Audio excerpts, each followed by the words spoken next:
Okay, my name is Judy Kirpich. Since May of 2012, I've been working on a series that's drawn from the conflict in Syria. My husband, David Pollack, is a Middle East analyst and scholar, and so almost all of our breakfasts and dinners are spent discussing the situation in Iraq, Syria, Kurdistan, and everywhere in between. The massacres perpetrated on the Syrian people on both sides of the issue, from Assad's tyranny to ISIS's insanity, really gave birth to the conflict series. As there's no one aggressor, in fact, many competing factions on both sides, my compositions try and capture this confusion. My aim is to show the tension that prolonged aggression brings and try and capture some of the brutality using abstract forms. There are currently 11 in the series, and I'm working on 2 more. I normally work with fabrics that have been dyed to my specification. I use a lot of dark colors, blacks, purples, blues. I use red, that signifies blood, green, which is the color of Islam, and orange, which unfortunately symbolizes captives.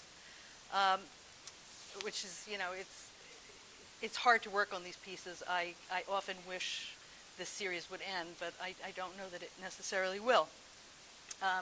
These pieces were produced in a very tiny 8x10 bedroom.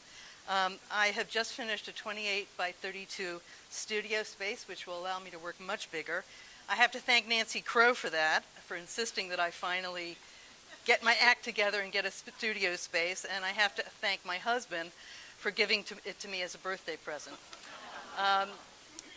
The scale to me is critical. The engineering is something that I absolutely love. I like to put these compositions up, and actually I have one kind of humorous story. The first time I ever did a really complex composition for me, I was in one of Nancy's first classes, and I had put it up on the wall, and I had no idea how to put it together. And I remember sitting there on a stool, staring at it, and I remember Nancy coming up to me and saying, "Get on with it together already, put it together already." And I had no idea how to put it together. And I find now that I find myself in the same place often, just looking at this and staring at it to try and figure out what goes first, what goes second, what goes third. And I think actually it's a very fine combination of my parents. My mother was a potter, and my father was an engineer. And I feel like both sides of me are coming out when I try and put these pieces together.